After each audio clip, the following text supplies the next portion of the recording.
ஆரம்பிக்கலாமா மாதாஜி? ஆரம்பிக்கலாம் மாதாஜி. பிரபுஜி இதை காமிச்சு பிரணந்தியை காமிச்சிருங்க பிரபுஜி. ஸ்ரீ ஸ்ரீ ராதா கோவிந்த பகவானை பிரார்த்தித்து இந்த 18 நாளில் பகவத்கீதை இந்த செஷனுக்கு உங்களை அனைவரும் எனது இனிய காலை வணக்கத்தோடு வரவேற்கின்றேன். இப்பொழுது ஒரு சிறிய பிரணந்தி பாடி இறைவனை வணங்கி இன்றைய செஷனை நம்ம ஆரம்பிப்போம். பிரணந்தி. ஓம் நமோ பகவதே வாசுதேவாய. ஓம் நமோ பகவதே வாசுதேவாய. ஓம் நமோ பகவதே வாசுதேவாய. ஓம் அஜ்ஞானதிமிராந்தஸ்ய ஞானாஞ்சனசலாக்கயா சக்ஷுர்முன்மிலிதம் யேன தஸ்மை ஸ்ரீ குரவே நமः. ஸ்ரீ சைத்தன்ய மனோபீஷ்டம் ஸ்தாபிதம் ஏன பூதலே ஸ்வயம் ரூப கதா மஹ்யம் ததாதி ஸ்வபதாந்திஹம். பிரபுஜி காட்டுங்க. என்ன சொல்லணும் பிரபுஜி? பிரணதி காட்டுங்க. வந்தேஹம் ஸ்ரீ குரு ஸ்ரீயுதபத கமலம் ஸ்ரீ குருன் வைஷ்ணவாம் ச ஸ்ரீ ரூபம் ஜாக்ரஜாதம் சககன ரகுநாதான்விதம் தம் சசீபம் ஜீவம் சாத்வைதம் சாவதூதம் பரிஜன சகிதம் கிருஷ்ண சைதன்ய தேவம் ஸ்ரீ ராதா கிருஷ்ண பாதான் சககன லலிதா ஸ்ரீ விஷாகான்விதாம் ச. हे कृष्णा करुणा सिंधु दीनबंधो जगत्पदे गोपेश गोपिका कांता राधा कांत नमस्तुते. तप्त कांचन गौरांगी राधे वृंदावनेश्वरी वृषभानुसुते देवी प्रणमामि हरिप्रिये. वाञ्छा कल्पतरुभ्यश्च कृपा सिन्धुभ्य एव च पतितानां पावनेभ्यो वैष्णवेभ्यो नमो नमः. नमो ब्रह्मण्यदेवाय को ब्रह्मणहिताय चे जगद्हिताय कृष्णाय गोविन्दाय नमो नमः. नमो महावदन्याय कृष्ण प्रेम प्रयायते कृष्णाय कृष्ण चैतन्य नामिने गौरद्विषे नमः.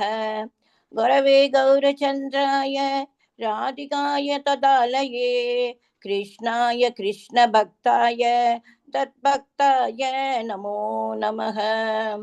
नमो विष्णुपदाय कृष्णप्रस्थाय भूतले श्रीमते भक्तिवेदान्त स्वामिन्यि नामिने.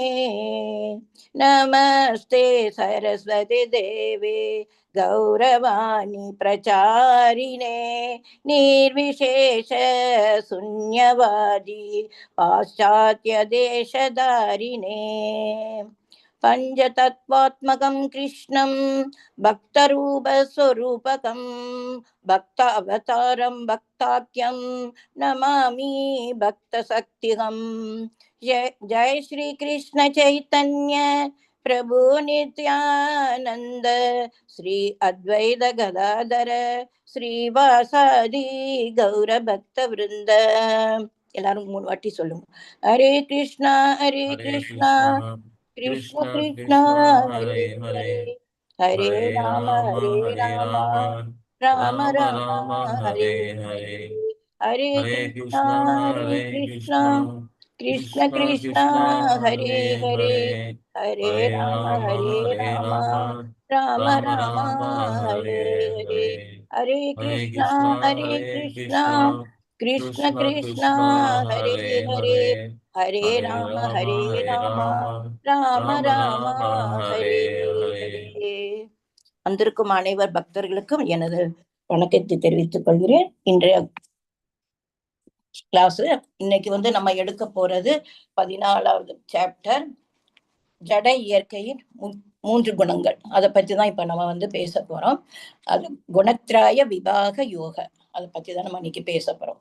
இன்னைக்கு படிக்க போறது வந்து இதுதான். அத 3 அந்த ஜட இயற்கையில வந்து 3 குணங்கள் கலந்திருக்குது.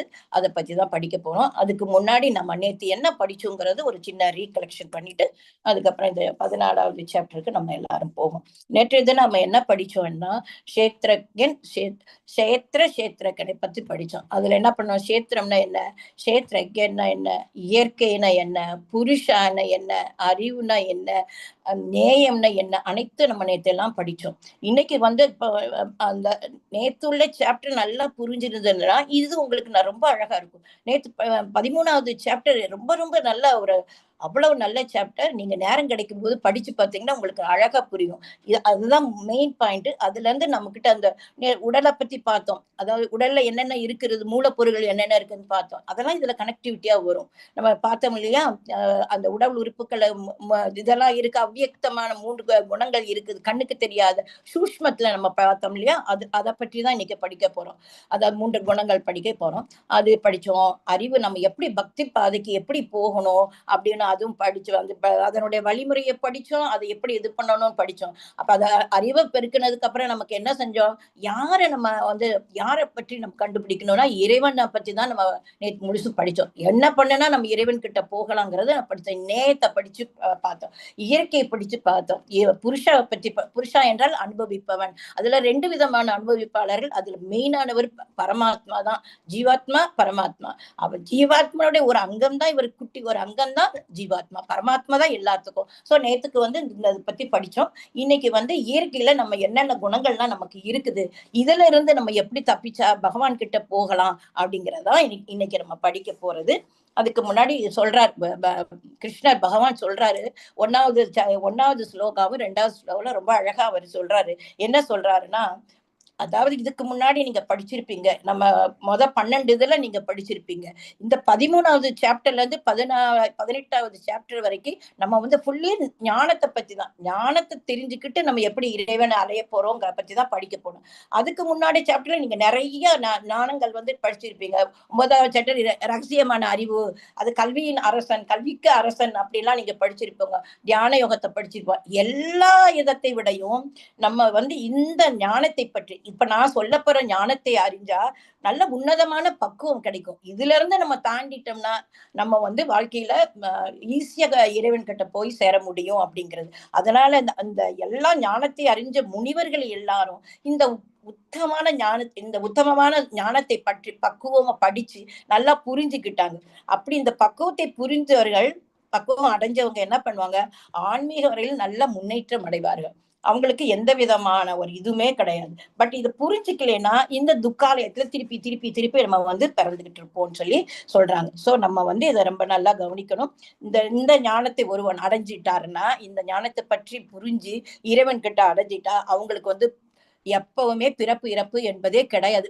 டைரக்டா இந்த ஞானத்தை புரிஞ்சு நம்ம இறைவன் கிட்ட போயிட்டோம்னா நமக்கு வந்து இதே கிடையாது. பிறப்புங்கிறதே கிடையாது. பிறப்பு இல்லைன்னா அப்புறம் எங்க இறப்பு இருக்க போகுது? பிறந்தாதானே நம்ம இறக்க போறோம். அதனால அப்ப வந்து இறைவன் மீண்டும் படைக்கும் போது நமக்கு இந்த சான்ஸே இல்ல. ஏன்னா நம்ம வந்து ஆல்ரெடி அவர்கிட்ட போய் வைகுண்டத்துக்கு போய் சேர்ந்துட்டோம். சோ அதனால நமக்கு இல்ல. பிரளயம் வரும்போது இந்த அழியும் போது கூட அவங்க அப்பவும் இவங்க பிறக்க மாட்டாங்க. ஏன்னா ஆல்ரெடி இவங்க பிறக்கல. இறைவன் கிட்ட போய் சேர்ந்துட்டாங்க. சோ இந்த ஞானத்தை பத்தி இன்னைக்கு வந்து எப்படி நம்ம இந்த ஞானத்தை கடந்து இந்த 3 குணங்கள்ல இருந்து நம்ம எப்படி கடந்து போறோம் அப்படிங்கறதான் இன்னைக்கு நம்ம வந்து சாப்டருக்கு போறோம். ஓம் நமோ பகவதி வாசுதேவாய. இப்ப நமக்கு இந்த பார்க்கலாம். இப்ப வந்து நம்ம ஆரம்பிக்க போறோம். நம்ம செஷன் ஆரம்பிக்குது. நல்லா கவனமா கேளுங்க. நடுவுல சின்ன சின்ன கேள்விகள் கேட்பேன். அதனால எல்லாருமே ரெடியா இருந்துக்கங்க. இப்ப பாருங்க, இந்த ஸ்லைடு நல்லா அழகா காமிச்சிருக்கு. நம்மை இயக்கும் குணங்கள் ஒரு சின்ன பகுப்பாய். இதுல ஒரு மனுஷனை பாக்குறோம். அவர் என்ன பண்ணிட்டு இருக்காரு?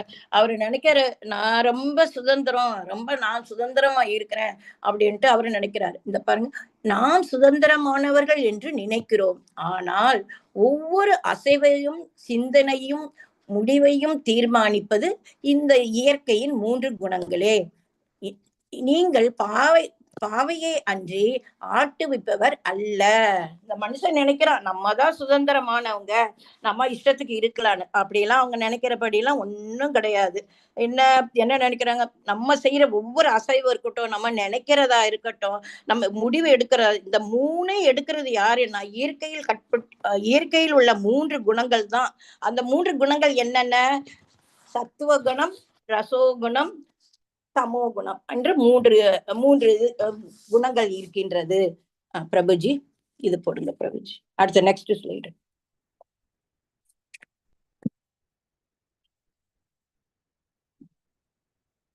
மமயோர் மகத் பிரம்ம தஸ்மின் கற்ப ததா மமயோர் மகத் பிரம்ம தஸ்மின் கற்பம் ததாம்யஹம் சம்பவः சர்வபூதானாம் ததோ பவதி பாரத சர்வயோனிஷு கௌந்தேய மூர்த்தயः சம்பவதீயாः தாசாம் பிரம்ம மகத் யோனி அகம் பீஜ பிரதஹ பிதா. சொல்றாரு கிருஷ்ண பிரபுவன் சொல்றாரு, பரதனின் மைந்தனே, பிரம்மன் எனப்படும் மொத்த ஜட வஸ்துக்களும் ஒரு கருவறையாகும். அந்த பிரம்மனை கருவுரை செய்து அனைத்து ஜீவாத்மக்களின் பிறப்பினையும் நானே சாத்தியமாக்குகின்றேன். குந்தியின் மைந்தனே, எல்லா உயிரினங்களிலும் இவ்வுலகில் பிறப்பினால் சாத்தியமாக்கப்படுகின்றன. மேலும் நானே விதையளிக்கும் தந்தை என்பதும் புரிந்து கொள்ள வேண்டும். அழகா சொல்லிட்டாரு. நம்ம இது என்ன சொல்றாரு பகவான், என்ன சொல்றாரு, இந்த ஜட இயற்கையில எல்லா உயிரினங்களும் கண்டிப்பா பிறந்துதான் ஆகணும் அப்படிங்கிறது. அசைவற்ற அனைத்தும் உண்டாகின்றது. இத்தனைக்கும் காரணம் யாருன்னு சொல்ற என்ன பிரபு, அது பகவான் என்ன சொல்றாரு, நான் தான் அதற்கு விதையளிக்கும் தந்தை என்பதை புரிந்து கொள்ள வேண்டும். அதாவது இந்த ஜட இயற்கை என்னும் தாயிலும், காட்டுங்க பிரபுஜி, இன்னொரு இது வரும் கீழே ஸ்கிரீன் பண்ணுங்க. நெக்ஸ்ட் கட்டுங்க பிரபுஜி. இதுல பாக்குறீங்க, அதாவது ரகசியம், படைப்பின் ரகசியம், தந்தையும் தாயும். இங்க பாருங்க, பகவான் கிருஷ்ணர் தான் தந்தை, இந்த இயற்கை ஜட இயற்கை தான் தாய். எல்லாத்துக்கும் அந்த விதை கொடுத்து உண்டாக்குறது யாரு? அதாவது ஜட இயற்கை என்னும் தாயினாலும் கிருஷ்ணருடைய விதையளிக்கும் முறையினாலும் இந்த உயிர்வாளிகள் அவர்களின் முந்தைய கர்மத்திற்கு ஏற்ப, அவங்க முன்னாடி என்ன நேரத்தே நான் சொல்லியிருந்தேன்ல, அவங்கவுங்க கர்மத்துக்கு ஏற்ப அவங்க இந்த ஆத்மா இறந்த பிறகு எங்க போகும், இன்னொரு உடலை அடையும்ல, அது மாதிரி அவங்கவுங்க செஞ்ச கர்மத்திற்கு ஏற்றபடி பல்வேறு வடிவங்களில் வெளிவருகின்றன. அடுத்தது பிரபுஜி. அதாவது நம்ம புரிஞ்சுக்கணும், இந்த உடல்ல இருக்கிறது ஆத்மா, இது நான் உடல் அல்ல, ஆத்மா. அடுத்தது சிறைச்சாலியின் விதிமுறைகள், குணங்கள், கயிறு.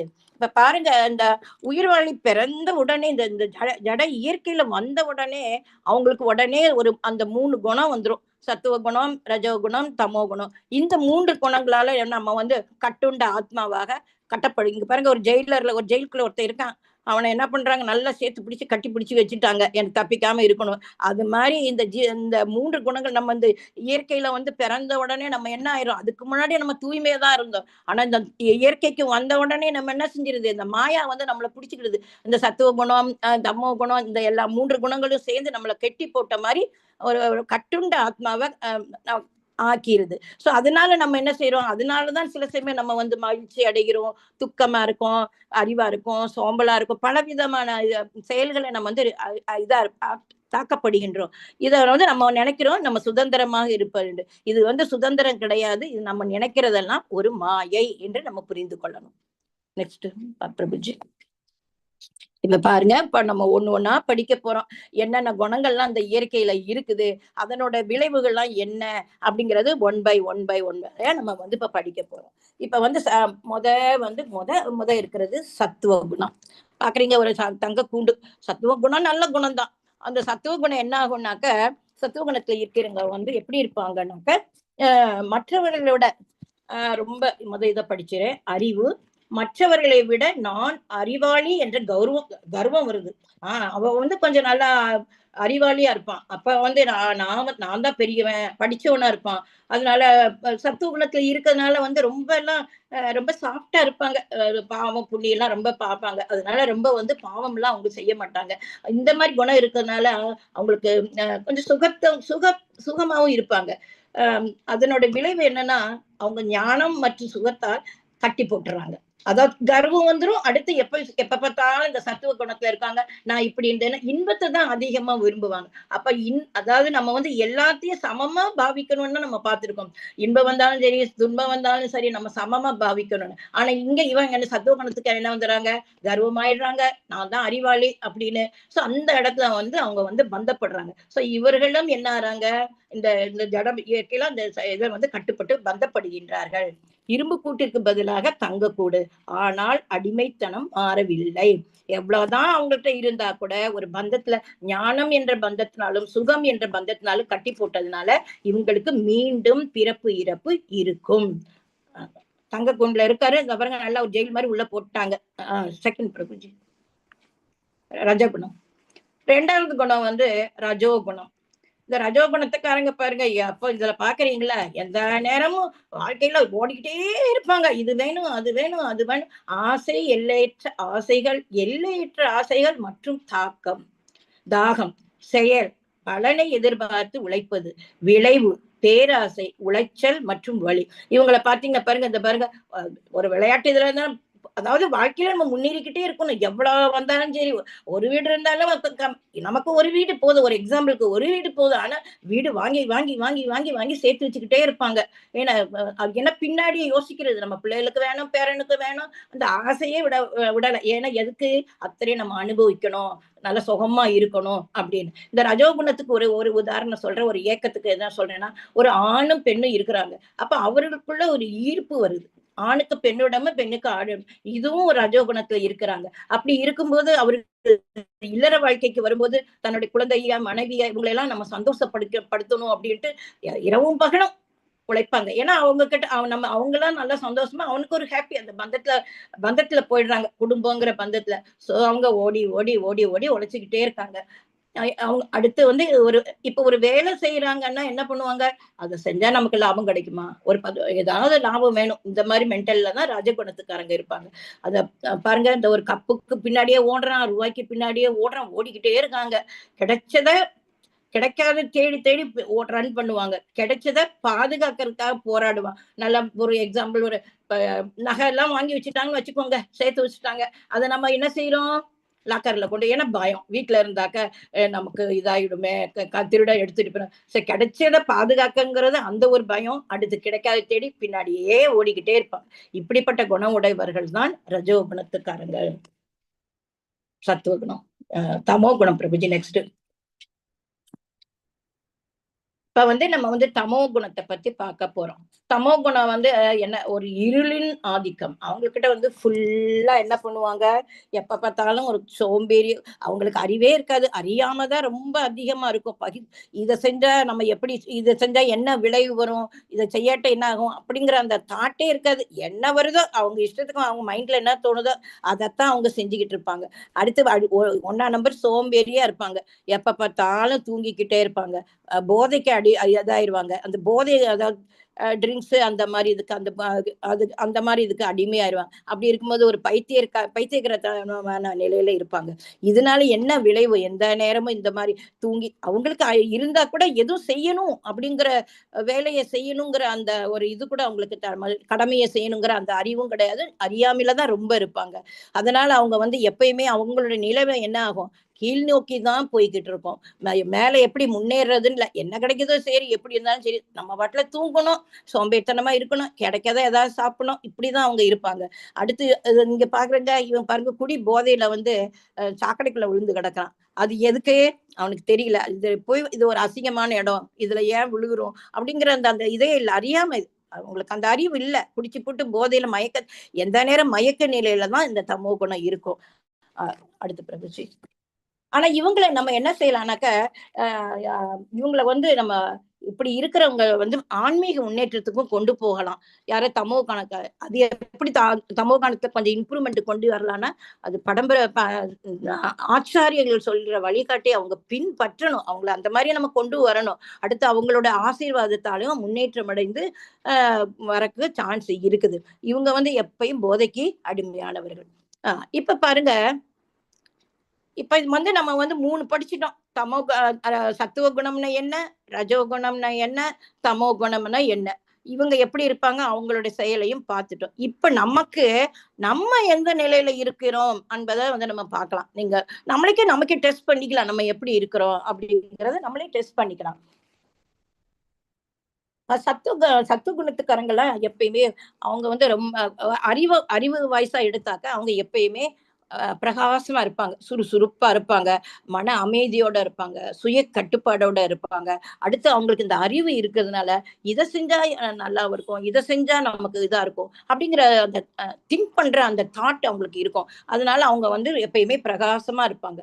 இவங்க என்ன ரஜோ குணத்துக்காரங்க என்ன பண்ணுவாங்க, எப்ப பார்த்தாலும் குழப்ப நிலை, இதை செய்வோமா இது வேண்டாமா அப்படிங்க பணத்து பின்னாடியே ஓடும். அதாவது நம்ம வந்து வாழ்க்கையில ஏக்கம் ஆசை அப்படின்னால குழம்புவாங்க. இதை பண்ணுவோமா இதை டபுள் மைண்டோட இருப்பாங்க ரஜோ குணத்துக்கு. அதனால எப்பவும் குழம்பிய நிலையிலே இருப்பாங்க அவங்க. தமஸ் குணக்காரங்க என்ன பண்ணுவாங்க, தமஸ்காரங்க எப்பயுமே அவங்களோட அறிவு எப்படி இருக்கும், அறிவற்ற நிலை இக்னரன்ஸ்ல தான் இருப்பாங்க. இத நம்ம அது தர்மத்தை அதர்மமா பண்ணுவாங்க, அதர்மத்தை தர்மமா பண்ண அவங்களுக்கு அந்த மாதிரி கரெக்டா ஐடென்டிஃபை பண்றதுக்கு அவங்களுக்கு தெரியாது. இதை செய்யணும் இதை செய்யக்கூடாது அப்படிங்கிற அந்த புத்தி அவங்களுக்கு இருக்காது. நீங்க எத்தனைதான் அவங்களுக்கு புத்தி சொன்னா கூட அவங்க வந்து அதை கேட்க போறது இல்லை. அவங்களுக்கு என்ன தோணுதோ அதைத்தான் அவங்க செய்வாங்கங்கிறது அறிவு நிலையில.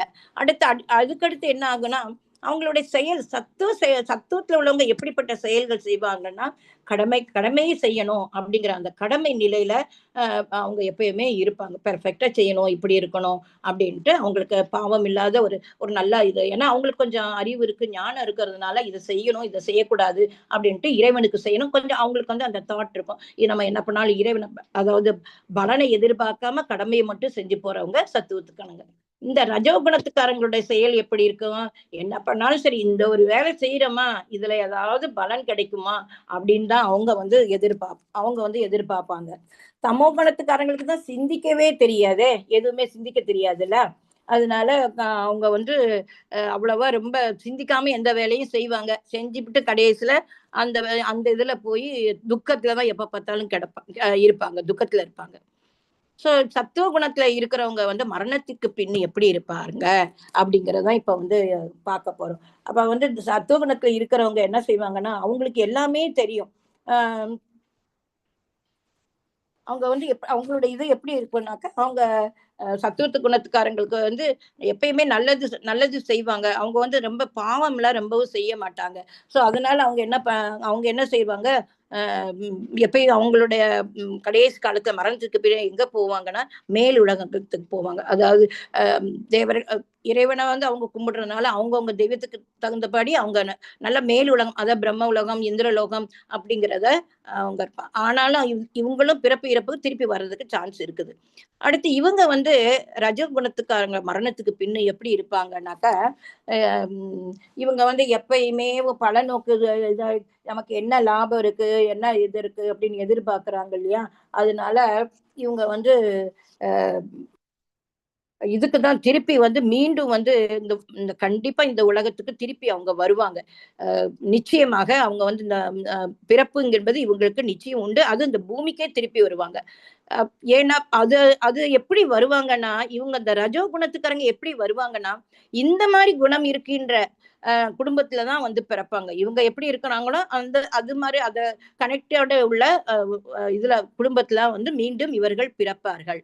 தமஸ் குணத்துல உள்ளவங்க எப்படி இருப்பாங்க, அவங்க வந்து எப்ப பார்த்தாலும் ஒரு போதையில இதுவா இருக்கிறாங்க, நல்லது எதுவும் செய்ய மாட்டாங்க.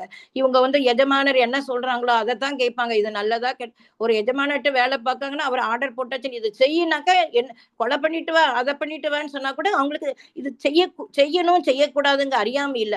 ஆர்டர் போட்டாங்களா நம்ம எஜமானர் போய் செய்வோம் அப்படின்னு சொல்லி பாவ இதுதான் அவங்க செய்வாங்க. சோ இவங்க வந்து என்ன பண்ணுவாங்கன்னாக்க விலங்கு இனத்துல பிறப்பாங்க, இல்லாட்டி கீழே நரகலோகத்துக்கு போகிறதுக்கு இவங்க மரணத்திற்கு பின் வந்து இவங்க வந்து இதுக்கு போவாங்க, நரகலோகத்துக்கு போவாங்க அல்லது மீண்டும் விலங்கு என்ற கீழ்நிலையில வந்து பிறப்பாங்க மரணத்துக்கு பின். அடுத்து இவங்களோட உறக்கம் எப்படி இருக்கும்னு பாத்தீங்கன்னா சத்துவ குணத்துல இருக்கிறவங்க எப்பயுமே அவங்க வந்து குறைவா தான் தூங்குவாங்க, ரொம்ப நேரம் தூங்க மாட்டாங்க. ஆனால் அந்த அந்த நேரத்தோடைய விழிப்புணர்வோட இருப்பாங்க. ரொம்ப விழிப்புணர்வோட நம்ம எப்படின்ட்டு அந்த ஒரு ஏன்னா அவங்களோட மைண்ட் வந்து ரொம்ப அமைதியா இருக்கும். ரொம்ப சிந்திச்சு நல்ல ஒரு விழிப்புணர்வோட இருப்பாங்க. அதனால பாருங்க, நம்ம அந்த காலத்துலலாம் பாருங்க, அ முனிவர்கள் அந்த இவங்க ரிஷிவர்கள எப்படி சொன்னா, எல்லாரும் முழிச்சிருக்கும்போது அவங்க தூங்குவாங்க. எல்லாரும் தூங்கும்போது அவங்க அந்த நேரம் முழிச்சிருப்பாங்க. ஏன்னா, அந்த நேரம் அவங்களுடைய உறக்கம் வந்து ரொம்ப குறைச்சு ரிஷி முனிவர்களோடது. ஸோ அவங்க வந்து எப்பயுமே அவங்களுடைய தூக்கம் வந்து எப்பயுமே குறைவாகும். பட் விழிப்பாவும் இருப்பாங்க. இந்த ரஜோகுணத்துக்கு எவ்வளவு தூங்கணுமோ, நமக்கு எவ்வளவு தூங்கணுமோ, அந்த மாரி கரெக்ட்டா நல்லா ஒரு தூக்கத்துல தான் இருப்பாங்க. இவங்க என்ன பண்ணுவாங்க, தமோ குணத்துக்காரங்களோட உறக்கம் எப்படி இருக்குன்னா, அளவுக்கு மீறி போகும். எந்த நேரம் பாருங்க, தூங்கிக்கிட்டு, வச்சுக்கிட்டு நம்மள கூட எடுங்க, எப்பயும் நம்ம ஒண்ணாவே இருக்கிறதில்ல. இந்த இந்த 3 குணங்களும் மாறி, மாறி, மாறி, மாறி வந்துகிட்டே இருக்கும். நம்ம ஒரு நிலையில ஒரு நாள்ல நம்மளே எடுத்து பாருங்க. ஒரு சமயம் நல்லா இருப்போம். கடகடன்னு பிஸியா வேலை பார்ப்போம். ஒரு அமைதியான நிலையில இருப்போம். அப்ப நமக்கே நம்மளே டெஸ்ட் பண்ண முடியும். நீங்க டெஸ்ட் பண்ணி பாருங்க. நம்ம சத்துவ குணத்துல இருக்கிறோமா? ரஜோ குணத்துல இருக்கிறோமா? தமோ குணத்துல இருக்காங்க. நமக்கு நம்ம வந்து டெஸ்ட் எடுத்துக்கலாம். நம்ம அந்தந்த நிலைக்கு ஏற்றபடி நம்மளுடைய சுபாவங்கள் வந்து மாறும். ஹரே கிருஷ்ணா பிரபுஜி. நெக்ஸ்ட் பிரபுஜி.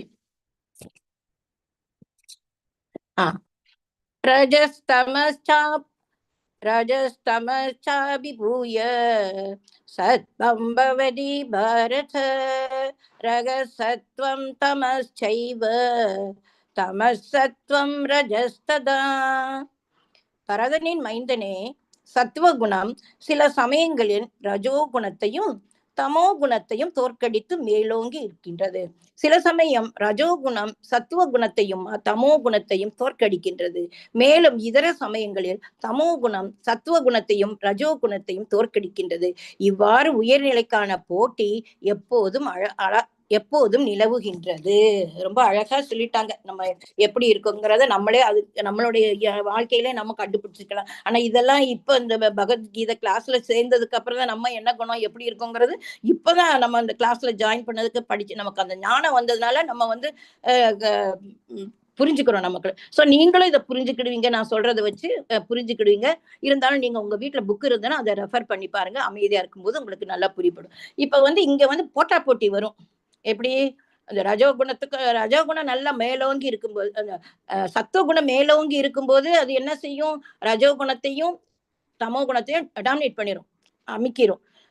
சில சமயங்கள் அப்படி.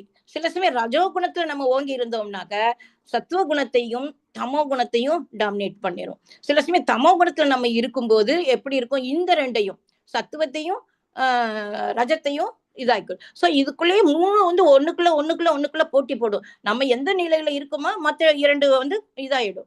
சோ அத நம்ம வந்து எப்பயுமே நம்ம வந்து நல்ல குணத்துல நம்ம வச்சுக்கிட முயற்சி பண்ணணும். ஹரே கிருஷ்ணா பிரபுஜி. அதுக்கு முன்னாடி ஒண்ணு சொல்லிக்கிறேன். இப்ப நம்ம உடம்புல வந்து 9 விதமான கதவுகள் இருக்கின்றது. அது என்னன்னாக்கா, இந்த உடலுக்குள்ள வந்து 9 கதவுகள் வந்து இருக்கிறது. அது என்னன்னா 2 கண்கள், 2 காதுகள், 2 நாசி துவாரங்கள், வாய், பிறப்புறுப்பு, அது மலத்தை கழிக்கும் குதம் என்று 9 குணங்கள், 9 கதவுகள் இருக்குது. அப்ப வந்து சத்துவ குணத்தினோட அறிகுறிகள் வந்து பிரகாசமா இருக்கும்போது ஞான அஜ்ஞானத்தை வந்து ஒழிக்குது. அதான் இந்த சத்துவ குணத்தில் வந்து சரியான நிலையை காண முடியும். நம்ம சத்துவ குணம் இருக்கும், இந்த டோர்களை ஞானம் பரவிடும். நம்ம சத்துவ குணத்துல இருக்கும்போது வந்து ஞானம் பரம்போல இந்த 9 டோர்களும் இக்னரன்ஸ், அறியாமை என்றதை வந்து மூடிடும். எப்பவும் அவங்க சத்துவ குணத்துல இருப்பாங்க. எப்பவுமே வந்து பிரகாசமா இருப்பாங்க. மகிழ்ச்சியின் அறிகுறியோட இருப்பாங்க. அபிவிருத்தி அடுத்து வந்து எந்த நிலையும் நிலைப்பாட்டையும் அவங்களால கண்டுபிடிக்க முடியும். பாருங்க, இப்ப வந்து நமக்கு பாருங்க, குணங்களின் இடைவிடாத போர். இந்த படத்தை பார்த்தா உங்களுக்கு எல்லாத்துக்கும் நல்லா புரியும்.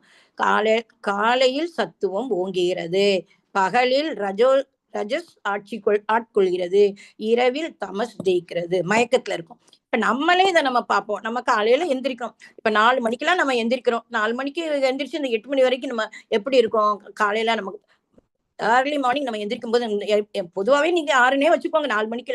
பட் 4 மணில இருந்து சீக்கிரம் எந்திரிக்கவங்க எப்படி இருப்பாங்க?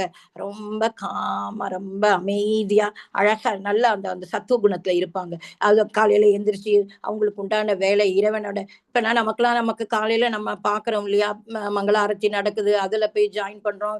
ஜெபா நடக்குது, அதுல போய் நம்ம சாண்டிங் பண்றோம். சோ இந்த காலை நேரத்துல நம்ம எப்படி இருக்கோம்? நம்ம மனது அமைதியா இருக்குது. நல்ல காரியங்கள் பாவமற்ற அது ஆரத்திய பார்க்குறோம், ஜெபத்த பண்றோம்.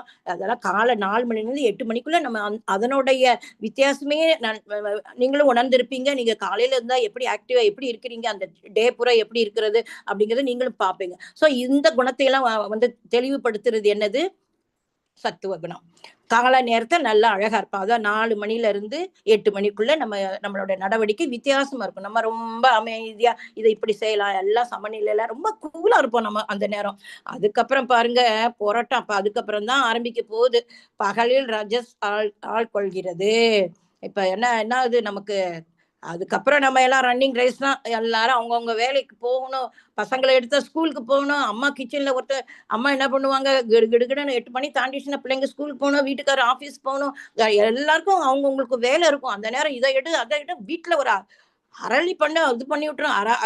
அராஜகம் பண்ணி விட்டுருவோம். அது இதுன்ட்டு. அப்ப எப்படி இருக்கும்? நம்ம வந்து அடாப்படியா ரொம்ப ஒரு இதுல எப்படி சொல்றது நமக்கு தெரியல. ஒரே போராட்டத்துல இருப்போம். இதை எடு, அதை எடு, அதை எடு. அதுதான் நம்ம வந்து ரஜோ குணத்தை காட்டுது. உழைச்சுக்கிட்டு போயிட்டோம், ஆபீஸ் போயிட்டோம், போனா அங்க போனா நாள் முழுக்க வேலை. அந்த வேலையை பாரு, இந்த படிக்கிற பிள்ளைகளா இருந்தா அவங்களுக்கு ஸ்கூல்ல அந்த வேலை. அது தாய்மார்களுக்கு என்ன, அவங்க போயிட்டாங்க, அதுக்கப்புறம் அவங்களுக்கு வீட்டு வேலை. ஸோ எல்லாருமே அவங்கவுங்க வாழ்க்கையில வந்து ரொம்ப பிஸியா போயிடுவோம் பகல் நேரத்துல. இது வந்து 12க்கு அப்புறம் அப்படி கொஞ்சம் கொஞ்சமா திருப்பி ஈவினிங் ஈவினிங் வந்துருச்சுனாக்க 12ல இருந்து வச்சுக்கோங்க, நமக்கு மத்தியானத்துக்கு அப்புறம் நம்ம நம்ம இது ஸ்டார்ட் ஆகும். பகல் பூரா நம்ம இப்படிதான் இருப்போம், ரஜோகுணத்துல தான் இருப்போம். அப்புறம் எங்க சத்துவ குணத்துக்கு கால நேரம் தான் சத்துவ குணம். அதுக்கப்புறம் அப்படியே டே பை டே நம்ம என்ன பண்றோம், அப்படியே ஒரு மயக்கத்துல வருவோம். ஏன் வர மயக்கத்துல? ஒருத்தர் வேலை செஞ்ச களைப்புல வருவாங்க. ரொம்ப டயர்டா இருக்கும். குழந்தைங்களும் அது மாதிரிதான் வருவாங்க. ஆனா குழந்தைங்க வந்து அவங்களுக்கு படிக்கணும், அந்த அவங்க இதை நீங்க எடுக்காதீங்க. நம்ம பெரிய அடல்ட்ஸ் இதை எடுத்துக்கோங்க. இவங்க என்ன பண்ணுவாங்க, ரொம்ப டயர்டா வருவாங்க. அப்படியே நமக்கு டே பை டே சோறு வந்துரும், சோம்பல்தனம் வந்துரும். ஆனா இதுதான் அந்த வந்து தமோஸ் குணத்துல இருக்குது. இதுல கெட்ட பழக்கம் உள்ளவங்க மற்ற இதுக்கெல்லாம் அடிமையாயிட்டா அவங்க வேற வேற அவங்களோட இதை பார்ப்பாங்க. பட் நார்மலா வந்து நம்ம வந்து தமோஸ் குணம் வரும்போது சோம்பேறித்தனம் ஆயிரும், தூக்கம் வரணும்னு அப்படி இருக்கும். சோ இதுதான் நம்ம வந்து டே பை டே நம்ம வந்து இந்த 3 குணங்களோட இடைவிடாது போர் செய்வோம். ஆனா இதுல வந்து சத்துவ குணத்துல நம்ம என்ன செய்யறோம்? அதுதான் சத்துவ குணம் தான் ரொம்ப அமைதி. அந்த கால 4ல இருந்து 8 மணி வரைக்கும் அதை அனுபவிச்சவங்களுக்கு நல்லாவே தெரியும். நான் சொல்லணுங்கிற தேவையே இல்லை. மோஸ்ட்லி நீங்க இருக்கிறவங்க எல்லாருமே கால நேரத்துல நீங்க அப்படிதான் இருந்திருப்பீங்க. சத்துவ குணத்துல தான் மோஸ்ட்லி எல்லாருமே இது எல்லாருமே தெரிஞ்சுப்பீங்க. ஏன்னா நம்ம வாழ்க்கையில நடக்கிறது தானே நமக்கு சொல்லியிருக்காங்க பிரபுபாதா. நமக்கு என்னென்ன இருக்குது, இதுல இருந்து நம்ம தப்பிக்கிறது எப்படி, முக்தி அடைகிறதுங்கிறது தானே நம்ம படிச்சுக்கிட்டு போறோம். அந்த 3 குணங்கள்ல இருந்து நம்ம எப்படி தப்பிக்கணும் அப்படிங்கறதான் இப்ப படிச்சுக்கிட்டு இருக்கிறோம். ஹரே கிருஷ்ணா பிரபுஜி. இப்ப வந்து இங்க பாக்குறீங்க நீங்க எல்லாரும் கலர் இருக்குது. நிறைய விதமான கலர்கள்லாம் நமக்கு வந்து இருக்குது. இந்த கலர்ல என்னென்ன கலர்ஸ் எல்லாம் இருக்குது? மஞ்சள் இருக்கு, ப்ளூ இருக்குது, ரெட் இருக்கு. ஒவ்வொன்றுக்கும் ஒரு தனித்தனி கலர்கள் வந்து இருக்குது. அப்ப வந்து இந்த இது வந்து எப்பயுமே இது வந்து நம்மளுடைய 3 குணத்தை காண்பிக்குது. இந்த 3 குணங்களும் எப்பயும் ஒண்ணு போல இருக்கா? இல்ல. அப்பப்ப இது மாறிக்கிட்டே இருக்கும் நமக்கு. அதுதான் இந்த காட்டுது. அதாவது சத்துவ குணத்துல இருக்கும்போது கொஞ்சம் அமைதியா இருக்கும். அந்த தனித்தனி கலர் இருக்குது. ஆனா இந்த 100% இந்த குணம் எப்பவுமே இருக்காது. சில சமயம் நம்ம தமோல இருப்போம், சில சமயம் இதுல இருப்போம், சில சமயம் ரஜோல இருப்போம். இந்த 3 சேர்ந்தது தான். இங்க பாருங்க, இந்த கலரோட வேற கலரை கலந்தா எப்படி ஆயிருது? கலவையா போயிடும். அப்படி கலக்கும் போது நம்மளுடைய எல்லாம் எல்லாம் ஒண்ணா மிக்ஸ் ரஜோ, தமோ, சத்துவம் எல்லாம் மிக்ஸ் ஆகும்போது நம்ம என்ன ஆயிரும், ஒரு ஒரு தனிப்பட்ட கலவையில போயிடும். அதான் நம்மளுடைய சுவாவம்ங்கிறது தனிப்பட்ட சுவாவம் இருக்கும். நம்ம வந்து உடலை ஏற்கும் போதே கருமத்துக்கு ஏத்தபடி, நமக்கு கர்மத்துக்கு ஏற்றபடியும் நம்மளுடைய விருப்பத்துக்கு ஏற்றபடிதான் நம்ம வந்து உடல் வந்து இயற்கை வந்து அந்த உடல்ல தான் நம்மளை பிக்ஸ் பண்ணும். எப்ப? இறந்ததுக்கு அப்புறம். அது மாதிரி நமக்கு நமக்குன்னு ஒரு சுவாவம் உண்டு. ஆனா இந்த 3 குணங்களுக்குன்னு ஒரு சுபாவங்கள் உண்டு. இது மிக்ஸ் ஆகும்போது இன்னும் கொஞ்சம் நம்ம வந்து கலப்படம் ஆயிரும். சோ இதுல நம்ம கேட்டிருக்காங்க, நம்மளே டெஸ்ட் பண்றதா, இன்று உங்களின் பிரதான நிறம் என்ன அப்படிங்கிற நம்ம கலப்படாம எதுல இருக்கும் அப்படிங்கறத நம்மளே தெரிஞ்சுக்கலாம். ஆனா வந்து நம்ம எப்பயுமே ஒரு பிரதான நிலையில இருக்க முடியாது. ஏன்னா எல்லா இதுலயும் கலவையில வந்துரும் ஐயா. ஏன்னா நமக்கு அந்த மாதிரி சூழ்நிலை வரும்போது எல்லா குணத்திலயும் நம்ம ஆக்டிவ் பண்ணிக்கிட்டே தான் இருப்போம். ஹரி கிருஷ்ணா. பிரபுஜி. நோய் தொற்றின் அறிகுறிகள் இங்க வந்து அழகா நமக்கு காமிச்சிருக்காங்க பாருங்க எப்படி இருக்குன்ட்டு. இப்ப வந்து நமக்கு இந்த சத்துவ குணத்துல இருக்கும்போது நம்ம எப்படி இருக்கிறோம்? கூலா இருக்கும். எதுவுமில்ல கிளியர். இந்த பாத்தீங்க பாருங்க, இங்க இருந்து ரொம்ப கிளியரா இருக்குது. அப்படியே கால நேரத்துல நம்ம எப்படி இருக்கோம் சத்துவ குணத்துல இருக்கும்போது, அப்படியே ஹாய் நம்ம ரொம்ப மனநிலை அமைதியா, ரொம்ப நம்ம என்ஜாய் அது வந்து ஒரு தனி இதுவா இருக்கும். அப்புறம் நம்ம என்ன செய்றோம், அந்த வாழ்க்கையில போராடுது. அந்த சத்துவ குணம் கால நேரத்துல எப்படி இது பண்ணுது, சத்துவ குணத்துல நம்ம இருக்கும்போது எப்படி இருக்கோம்? மன அமைதியோட இருக்கிறோம். கட்டுப்பாட்டோட இருக்கும். தெளிவான சிந்தனையோட இருக்கும். சுய கட்டுப்பாடுன்னா அந்த காலை நேரத்துல அமைதியா இருக்கும்போது நம்ம என்ன செய்றோம்? இறைவன பிரார்த்திக்கிறோம். இறைவன கும்பிடுறோம். நம்ம ஒரு இதுல போயிடுறோம். பக்தி இதுல அப்படியே நம்ம போவோம் கால நேரம். அப்ப வந்து நம்மளுடைய சிந்தனைகள் எப்படி இருக்கும்? ரொம்ப தெளிவா இருக்கும். இதத்தான் செய்யணும். இது செய்யணும். இத செஞ்சா இப்படி இருக்கும். இப்ப நம்மளோட பீஸ் ஆஃப் நமக்கு மைண்ட் கிடைக்கும். நம்ம சத்துவ குணத்துல இருக்கும்போது அந்த பீஸ் ஆஃப் மைண்ட் உங்களுக்கு கிடைக்கும். ரஜோ குணத்திலயும், தமோ குணத்துல இருக்கும்போது உங்களுக்கு கிடைக்க சான்ஸ். ஏன்னா, அவங்களுக்கு வந்து ஒரு எப்படி இருக்கணும் நம்ம மன அமைதி இருக்கும்போது, நம்ம கூல மைண்ட் இருக்கும்போது, நம்ம வந்து டிசிஷன் வந்து ரொம்ப கரெக்ட்டா எடுப்போம் நம்ம. குழம்பி போயிருக்கும்போது தான் இத எடுக்கிறதா, அத எடுக்கிறதான்னு தெரியாம நம்ம குழம்பி போயிருப்போம். சத்துவ குணம் வந்து அந்த கிளியர் கூல் சத்துவ குணத்துல இருக்கும்போது, இந்த மனநிலையில நம்ம வந்து இருப்போம். இந்த அடுத்து பாருங்க, ஹார்ட் ஃபீவர். ஹை ஹை ஃபீவருக்கு போயிருச்சு. ரஜ குணத்துல எப்பயுமே ஹை ஃபீவர் தான். ஏன்னா ரொம்ப இது அவங்க எப்படி இருப்பாங்க? அதித்திய ஆசை, திருப்தியின்மை, பொறாமை. அவங்களுக்கு என்ன கிடைச்சாலும் சரி. அடுத்த வீட்ல கொண்டு கார் எனக்கும் வேணும். ஸ்கூட்டர் தான் இருக்கும். அவங்க வாங்கிட்டா அவங்க வீட்ல அத வாங்கிட்டாங்க. நம்மளும் இத வாங்கணும். அந்த ஒரு காம்படிட்டர் வரும். இவன் ஸ்டேட்டஸ்ல இப்படி இருக்கான். நம்மளும் அதுக்காக உழைச்சு ஒரு ரெஸ்ட்டே இல்லாம பண ஆசை. வேணும், வேணும், வேணும், வேணும், வேணும். இன்னும் வேணும். 1 வீடு இல்ல, 2 வீடு வேணும், 3 வீடு வேணும் அப்படின்ட்டு அந்த மாரி ஒரு திருப்தி இல்லாத ஒரு வாழ்க்கையில அவங்க போய்க்கிட்டு இருப்பாங்க. அடுத்து நமக்கு கிடைச்சப்ப எப்படி இருப்போம்? சந்தோஷமா இருப்போம். கிடைக்கலன்னு நம்ம என்ன ஒரு இத வாங்கணும்னு நெனைக்கிறோம். கிடைச்சிருச்சுன்னா ரொம்ப ஹாப்பி. நான் நெனைச்சது நடந்துருச்சு அப்படின்னு இருப்பாங்க. ஆனா கிடைக்காதப்ப நமக்கு வந்து ஒரு வெறுப்பு வரும், ஒரு ஏக்கம் வரும். அடுத்து வந்து பொறாம குணம் கூட வரலாம். இந்த பொறாம குணம் அதிகமாச்சுன்னா நமக்கு இது ஒரு மோகத்துல போயிடும். அந்த மோகத்துல நம்ம போனோம்னாக்க, எதுக்கும் ரஜோ குணம் வந்து நல்லதுதான். அது வந்து ஒரு டிட்டர்மினேஷன் வாழ்க்கைக்கு தேவை ரஜோ குணம். நம்ம உழைக்கணும், செய்யணும். ஆனா அதே இது வந்து இதுல போகக்கூடாது. ஆசையில போய் மோகத்துல கொண்டு போய் விட்டாதான் டேஞ்சரஸ். அந்த ரஜகுணத்துக்கு. அதுவும் நம்ம புரிஞ்சுக்கணும். இந்த மோகத்துல போகும்போது என்ன ஆகும் நமக்கு தேவையில்லாத பாவ செயல்களை செய்ய சொல்லும். நம்மள அவங்கள துன்புறுத்தி இவனுக்கு அப்படி கிடைச்சிருச்சு, பொறாம வந்துருச்சு, அவங்கள துன்புறுத்தணும் அப்படிங்கிற ஒரு வந்து தாட்டு வந்து ரஜோகுணத்திற்கு வரும். அது வந்து நல்லது கிடையாது. அடுத்து வந்து தமஸ். தமக்குணம் வந்து எப்படி இருக்கணும்? எதை செஞ்சாலும் சரி, எப்ப பார்த்தாலும் அவங்க சோம்பேறியா இருப்பாங்க. தூங்கிக்கிட்டே இருப்பாங்க. எந்த வேலையும் இன்னைக்கு செய்ய வேண்டியது, நாளைக்கு செஞ்சுக்கணும். இப்ப என்ன? அப்படிங்கிற ஒரு சோம்பேறித்தனம் வரும். அதனால நமக்கு தான் இழப்பு நமக்கு தான். அந்தந்த வேலைய அன்னன்னைக்கு செஞ்சோம்னா நமக்கு ஈஸியா இருக்கும். நம்ம ஸ்டோரேஜ் பண்ணிக்கிட்டே இருந்தா அப்புறம் திருப்பி அத கழிச்சுக்கிட்டே கழிக்கிறது ரொம்ப கஷ்டமா போயிரும். தமஸ் குணம் வந்து இப்படிப்பட்ட நேச்சர்ல தான் இருப்பாங்க. இந்த வேலைய நாளைக்கு பண்ணுக்கு நாளைன்ட்டு அது அப்படியே சேர்ந்துகிட்டு போகும். அதுக்கப்புறம் பின்னாடி அத செய்யணும்னு நெனச்சா செய்ய முடியாது அவங்களால. அதனால தேவையில்லாம ஒரு கோவம், ஒரு ஒரு கோவம், இந்த மாரி மனசோர்வு. ஐய்யய்யோ! நம்மளால இத செய்ய பின்னாடி யோசிப்பாங்க. வேலைய தள்ளி போட்டுருவாங்க. அப்புறம் திருப்பி செய்யணும்னு நெனைக்கும்போது எக்கச்சக்கமா ஆயிரும். செய்ய முடியாது. அப்ப அவங்க என்ன பண்ணுவாங்க? மனசோர்வு அடைவாங்க. இது வந்து இதுவும் நமக்கு ஒரு டெஸ்ட் தான். இதுவும் ஒரு ஆன்மீக டெஸ்ட் தான் நமக்கு. நம்மளே நம்ம தெரிஞ்சுக்கலாம். நம்ம எந்த குணத்துல இருக்கிறோம் அப்படிங்கும்போது. இந்த தமோ குணம் வந்து எல்லா அது வந்து ஃப்ரோசன் மோடுல போயிருது எப்பயுமே. இது ஹார்ட்ல போயிருது. ரொம்ப கிளியரா நல்லா கூலா இருக்கிறது யாரு? சத்துவகுணம். இது அடுத்து பாருங்க பிரபுஜி. நெக்ஸ்ட். இப்ப பாருங்க, நம்ம வந்து இப்பதான் நம்ம பாயிண்ட்டுக்கே வரப்போறோம். இந்த இப்ப அ இந்த இந்த 3 குணங்களையும் கடந்து எப்படி செல்வது? அதுதான் நமக்கு இன்னைக்கு உள்ள ஒரு இதுல வந்து. இப்ப வரைக்கும் உங்களுக்கு புரிஞ்சதா? எல்லாம் புரிஞ்சிருக்கும்னு நெனைக்கிறேன். இப்ப வந்து நம்ம வந்து கட்டுப்படுத்தப்பட்டிருக்கோம். தமோ இது சத்துவ குணத்துல இருக்கவங்க எப்படி இருப்பாங்க? ரஜோ குணத்துல இருக்கிறவங்க எப்படி இருப்பாங்க, தமோ குணத்துல இருக்கிறவங்க எப்படி இருப்பாங்க, அவங்களோட நடவடிக்கை எப்படி இருக்கும், அவங்களுடைய செயல்கள் எப்படி இருக்கும், அவங்க இறப்புக்கு பிறகு எந்த லோகத்துக்கு போவாங்க, அவங்களுடைய அந்த எந்த இதுல இருக்காங்களோ அதை பொறுத்து அந்த குணத்தை வச்சுதான் அவங்க போவாங்க. எல்லாமே ஒன் பை ஒன் பண்ணணும். ஸோ அவங்க வந்து அதாவது எப்படி எப்படி இருக்கணும், காலையில நம்ம எந்த நிலையில இருப்போம், மத்தியானம் பகல் நேரத்துல ரஜோ குணம் வரும்போது எந்த நிலையில இருப்போம், தமோ குணத்துல இருக்கும்போது நம்ம எந்த இரவுல எப்படி எந்த நிலையில இருப்போம், இது எல்லாமே நம்ம கண்டுபிடிச்சிட்டோம். இந்த சத்துவ குணம், ரஜோ குணம், தமோ குணம், இந்த 3க்கும் மேல ஒரு குணம் இருக்குது. அதுதான் நிர்குண சுத்த சத்துவம், அல்லாட்டி வாசுதேவ நிலை என்று சொல்வார்கள். சத்துவ குணமும் நல்லதுதான். ஆனா அது வந்து அங்க வந்து ஞானமும் இன்பமும் வந்ததுனால நம்ம என்ன செய்யறோம், பிணைக்கப்பட்டு விட்டோம். பந்தத்துல சேர்ந்து ஒரு கூண்டுக்குள்ள போயிட்டோம். தங்க செங்கிலில போய் நம்மளுக்கு கெட்டி போட்ட மாதிரி பார்த்திருப்பீங்களா நீங்க? அதுல பாத்தீங்களா, ஒரு தங்க கூண்டுல இருந்துட்டாங்க இதுல. ரஜோகுணமும் தபோகுணமும் அவங்க வந்து அழிஞ்சபடி அவங்களுக்கு எல்லா இதுலயும் இதா இருக்கிறாங்க.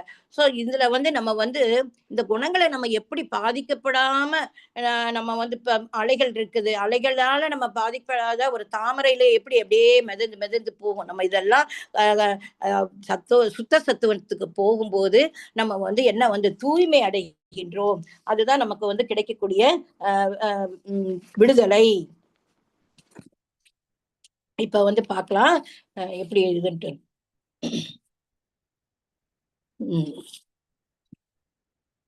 இப்ப வந்து நம்ம வந்து பௌதிக உலகத்துல வந்து நம்ம வந்து அந்த பௌதிக உலகில வந்து நம்ம வந்து இயற்கையில வந்து 3 குணங்களால நம்ம கட்டுப்படுத்தி விட்டுள்ளோம்.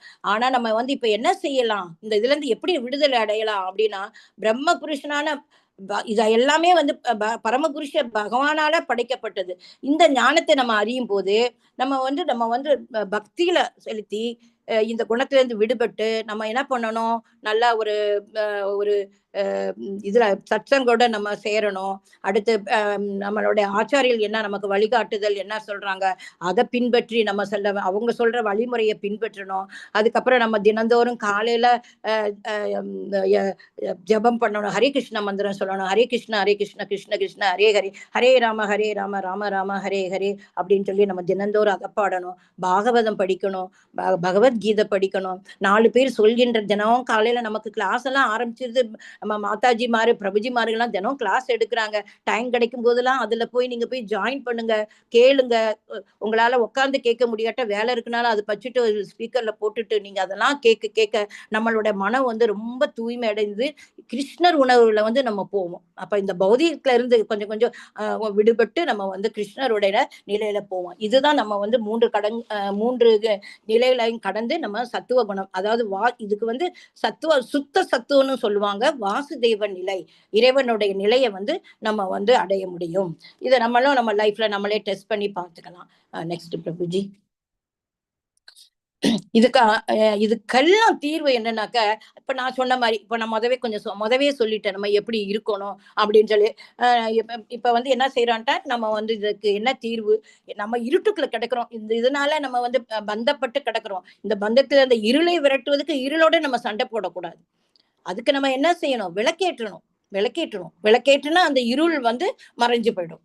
ஏன்னா அது மாதிரி நம்ம என்ன செய்யணும், பக்தி என்னும் ஒரு விளக்கை எடுத்து இந்த அறியாமை என்கிற இதுல இருந்து நம்ம விடுபடுறதுக்கு அறிவொளியை ஏற்றுறதுக்கு நம்ம ஆச்சாரிகள் என்ன, அவங்கதான் நம்ம அறிவொளி அவருடைய இது சத்சங்கத்தெல்லாம் கேட்கும்போது நம்ம மைண்ட் ரொம்ப நம்ம இருளால மூடி இருக்க நம்ம அறிவொளியை அவங்க தீபம் ஏற்றுற மாதிரி நமக்கு விளக்கேற்றி வைப்பாங்க. அவங்களுடைய உரையாடல், அவங்களோட சத்சங்க பேச்சு எல்லாம் அந்த மாதிரி இருக்கும்போது அதை கேட்கும்போது நம்ம இருட்டுல இருந்து வெளிப்பட்டு வந்ததாக மாதிரி தெரியும். அதாவது இருட்டுக்குள்ள இருக்கிறதுக்கு விளக்கேற்றி வைத்தால் எப்படி ஞானம் கிடைக்குதோ அது மாதிரி நம்ம வந்து ஆன்மீக வழியில எங்கெங்க நமக்கு சான்ஸ் கிடைக்கும் அதுல நம்ம போய் ஜாயின் பண்ணி நம்ம அறிவை வந்து நல்லா விருத்தி செய்யணும் அப்படிங்கிறது. அதுக்கு ஒரே வழி என்னன்னா, நான் சொன்னபடி மிக மிக எளிமையான வழி என்ன, ஹரே கிருஷ்ண மந்திரத்தை சொல்லணும். தினம் அட்லீஸ்ட் ரொம்ப சொல்லாட்டாலும் ஒரு தடவையாவது இந்த ஹரே கிருஷ்ண மந்திரத்தை பக்தியோடும் தெளிவோடும் இறைவனை நினைத்து தூய பக்தியோட நம்ம வந்து செயல்பட வேண்டும். அப்ப வந்து நம்மளே நிறைய மாற்றத்தை பார்ப்போம். கண்டிப்பா நீங்க செஞ்சு பாருங்க.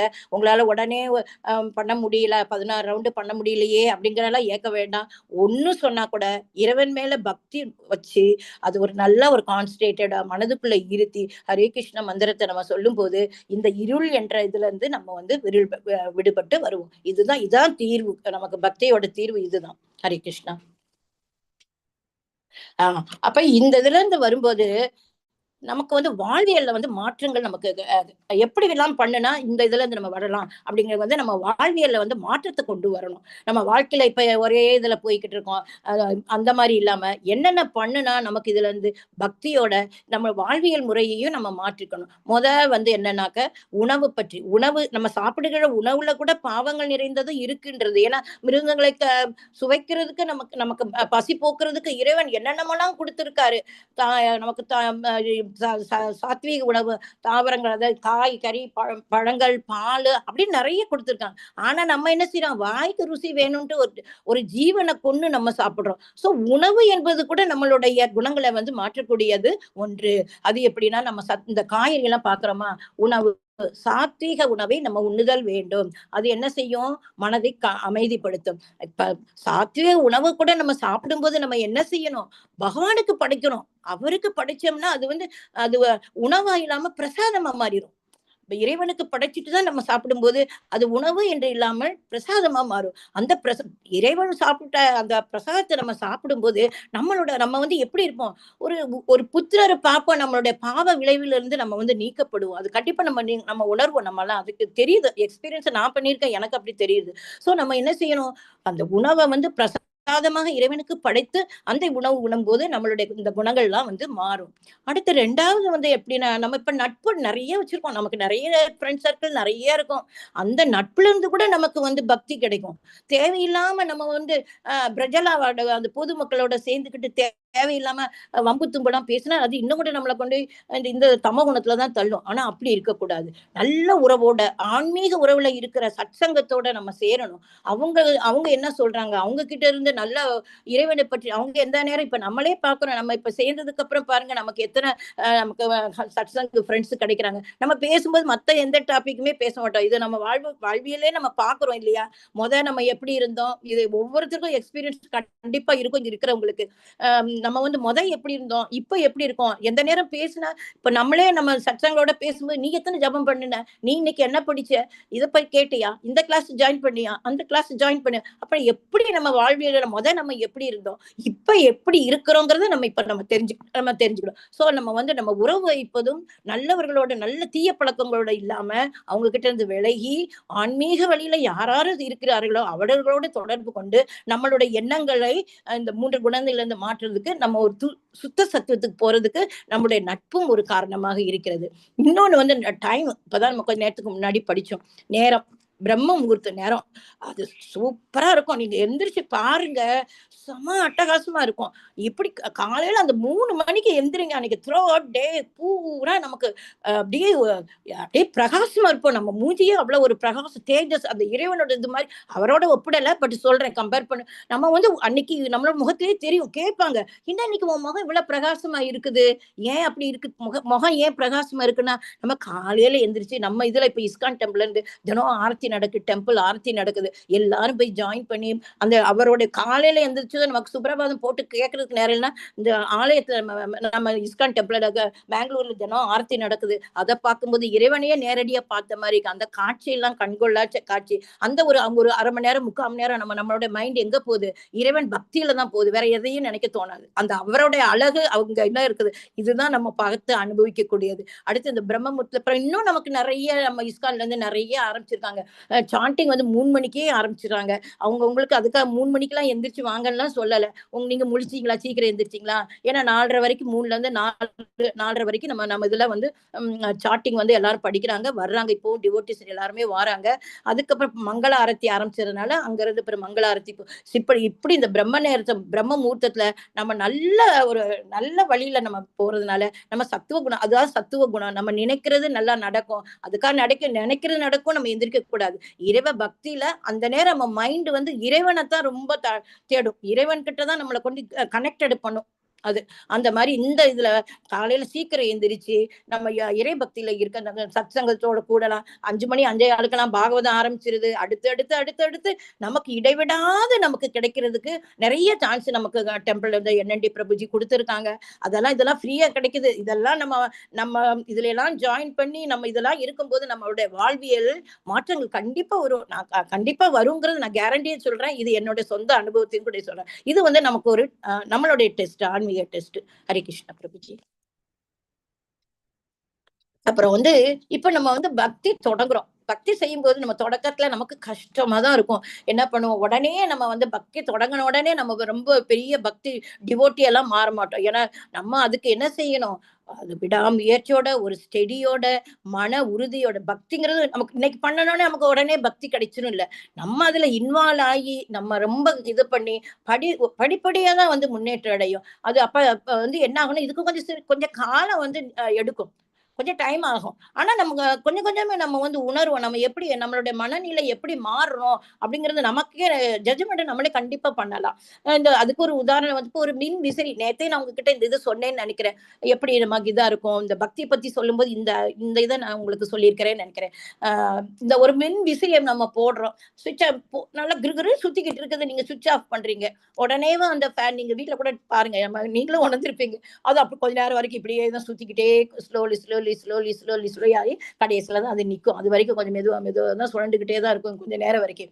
அப்படி நம்மளுடைய கர்மம் நம்ம என்னென்ன கர்மம் எல்லாம் முன்னாடி எல்லாம் செஞ்சிருக்கோமோ அதெல்லாம் ஒரு மூட்டை மாதிரி கட்டி வச்சிருப்போம். அப்ப பக்தி பண்ணும்போது இதுல இருந்து நம்ம கொஞ்சம் கொஞ்சம் அதுக்காக உடனே அந்த இதுல நம்ம பக்தி பண்ண பண்ண பண்ண இறைவன்கிட்ட சரணாகதி அடைய அடைய அடைய அடைய நம்மளுடைய கர்ம வினைகள் என்ன செய்யும், மெதுவா அப்படியே அடங்குறோம். அதுக்காக நமக்கு உடனே அடங்கலேன்னு சொல்லி மனசு தளர்ந்துடாதீங்க. நீங்க உங்களுடைய கடமையை செய்யுங்க. என்ன செய்யணும், தினம் ஹரே கிருஷ்ண மந்திரத்தை சொல்லுங்க. சேம் அதே ரிப்பீட். ஆன்மீக இதுல போய் சேருங்க. ஒரு தனிமையில இருந்து நல்ல இறைவன் வேற என்னென்ன நல்ல புஸ்தகங்கள் கிடைக்கின்றதோ அந்த புஸ்தகம் எல்லாம் படிங்க. நம்மளுடைய சுழற்சி நிச்சயம் நம்ம அப்படி சொன்ன ஒரு ஒரு ஸ்டெடியான ஒரு நிலைக்கு கண்டிப்பா வருவோம். இதுவும் நம்மளோட வாழ்க்கையில நம்ம டெஸ்ட் பண்ணி பார்த்தோன்னா நம்மளே இந்த அனுபவம் நமக்கு கண்டிப்பாக கிடைக்கும். ஹரே கிருஷ்ணா. மாம் ச யோயவிசாரேன பக்தியோ யோகேன சேவதே சகுணான் சமதிகைதான் பிரம்ம பூயாய கல்பதே. எந்த சூழ்நிலையிலும் தவறாமல் எனது பூர்ண பக்தி தொண்டில் ஈடுபடுபவன் ஜட இயற்கையின் குணங்களை உடனடியாக கடந்து பிரம்ம நிலைக்கு அடைகிறான். அழகா சொல்லிட்டாரு. என்ன செய்யணும், நம்ம பக்தி தொண்டுல நம்ம இருக்கணும். பக்தி தொண்டு செய்யணும். அதுவும் இப்படி பூரண பக்தி தொண்டா இருக்கணும். பூரண பக்தி தொண்டோட நம்ம செய்யணும். அது எப்படி நம்ம எப்படி எல்லாம் இருந்தோம்னா நம்ம பிரம்ம நிலைக்கு போகலாம் அப்படிங்கறத பார்க்கலாம். கொஞ்சம் ஒரு நிமிஷம். எப்படி எல்லாம் இருந்தா நம்ம பிரம்ம நிலைக்கு போகலாம்னாக்க நம்ம இந்த நமக்கு நம்ம 3 குணங்கள் இருக்குது. 3 குணங்கள் இருக்கும்போது தோன்றி இருக்கும்போது அதை நம்ம வெறுக்கக்கூடாது. அதாவது நம்ம இப்ப ரஜ குணத்துல இருக்கோமா, சத்துவ குணத்துல இருப்பாமா, தமோ குணத்துல எந்த குணத்துல இருந்தாலும் சரி, அது இயற்கை. நம்ம இருக்கத்தான் செய்வோம். அது அதை அதை பார்த்து ஐயோ நமக்கு எல்லாம் இப்படி நம்ம படிச்சோமே, ஏன் நம்ம இப்படி இருக்கிறோம் அப்படின்னு சொல்லி நம்ம அதை வெறுக்க கூடாது. நமக்கு இருந்தாலே நம்ம எனக்கு இது இப்படி இருக்கு, அது தோன்றினாலும் சரி தோன்றாட்டும் சரி அது இயற்கைக்கு உட்பட்டது. அப்படி மறைஞ்சிருக்கும் போதும் சரி அது தோன்றி இருக்கும் போதும் அதை பத்தி நம்ம கவலைப்படக்கூடாது. அது பாட்டுல இருக்குது. நம்ம என்ன செய்யணும்னு அப்புறம் சமநிலையோட இருக்கணும். எப்படி எப்படி எல்லாம் இருக்கணும், இன்பம் இன்பம் வரும்போதும் சரி துன்பம் வந்த இதுவும் அப்ப சமமா எடுக்கணும். இன்பம் வரும்போது ஓஹோன்னு குதிச்சுக்கிட்டு துன்பம் வரும்போது அப்படியே துவண்டு போக கூடாது. இரண்டும், அதாவது இரவு என்றால் பகல் ஒன்று இருக்கும். ஏன்னா இன்பம் இருந்தா துன்பம் ஒண்ணு, இதான் இயற்கையினுடைய நியதி.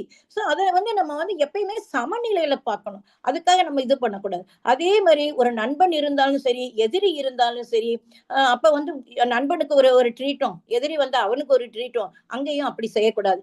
புகழ்ச்சி இருக்கும்போது இகழ்ச்சி வருத்துக்கு மானம் அவமானம் இது எல்லாத்தையும் நம்ம என்ன செய்யணும், ஒரு சமமான நிலையில இருக்கணும். அடுத்து எல்லாத்தையும் விடையும் பலநோக்கு செயல்களை எல்லாம் துறந்து இறைவனே கதி. அவரு நமக்கு என்ன, அவரு நமக்கு எல்லாம் செய்வாரு. அவர் மீது நம்பிக்கை வைத்து தூய பக்தியோட அவரை தொடரும் போது நம்ம இந்த ஜட இயற்கையில இருந்து கொஞ்சம் கொஞ்சமா விடுபட்டு பிரம்ம நிலைக்கு வந்து சேர்வோம் அப்படிங்கிற நம்ம இந்த இதுல இருந்து நம்ம செய்யணும், செஞ்சுக்கிட்டு இருக்கணும். இதெல்லாம் இந்த குணங்களை எல்லாம் நம்ம சமமா பார்க்கணும். இன்ப துன்பத்தை சமமா பார்க்கணும். கல்லு மண்ணு தங்கத்தையும் அதையும் அதுக்காக நம்ம அதையும் இது பிரியமானவங்க பிரியமாத அனைத்தையும் நம்ம சமநிலையோட ஒரே நோக்கத்தோட ஒரே கண் நோக்கத்தோடு பார்க்கும்போது நம்ம இறைவனுடைய இதோட இருப்போம். அடுத்து இந்த பௌதீக உணர்வுல இருந்து விடுபட்டு இறைவனோட உணர்வு கொள்ளும் போது நம்ம வந்து பிரம்ம நிலைய நம்ம வந்து கண்டிப்பாக உணர்வோம். ஹரே கிருஷ்ணா பிரபுஜி.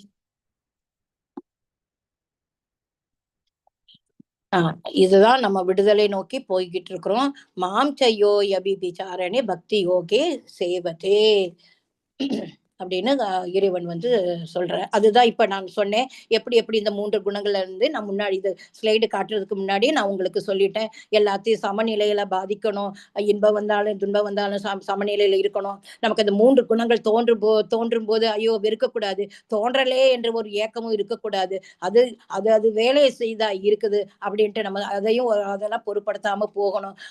மரியாதை கிடைச்சாலும் சரி, மரியாதை கிடைச்சாலும் சரி, எல்லாத்தையும் விட்டுட்டு நம்ம என்ன செய்யணும், இறைவனோட பக்தி தொண்டு கலப்பற்ற ஒரு தூய பக்தியை செய்து இந்த 3 குணங்களையும், அதாவது சத்துவ குணம், ரஜோ குணம், தமோ குணம் இதையும் தாண்டி நம்ம சுத்த சத்துவம், அதாவது வாசுதேவ நிலையை அடைவோம் என்பதை நம்ம புரிந்து கொள்கிறோம். பிரம்ம நிலையை வந்து நம்ம அடைகிறோம்.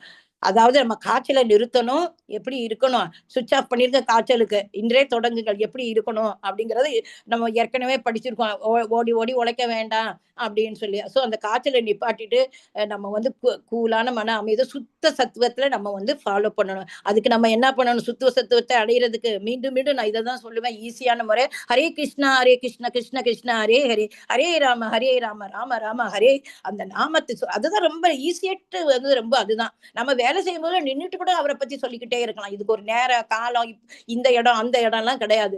பகவானை நம்ம எப்பயும் மனசுல நிறுத்தி அந்த ஹரே கிருஷ்ண மந்திரத்தை சொல்லிக்கிட்டே இருக்கும்போது நம்ம வந்து ஆட்டோமேட்டிக்கா பிரம்ம நிலை அடைவோம். மத்த எதுலயுமே நமக்கு நாட்டம் வராது. நீங்க இந்த மாதிரி நான் ஃபாலோ பண்ணி பாருங்க, லைஃப்ல நிறைய முன்னேற்றங்கள் உங்களுக்கு ரொம்பவே தெரியும். இது நான் ஒரு எக்ஸாம்பிள், என்னோட அனுபவத்தை உங்களுக்கு சொல்றேன், நீங்களும் அதை அனுபவிச்சு பாருங்க. ஹரே கிருஷ்ணா.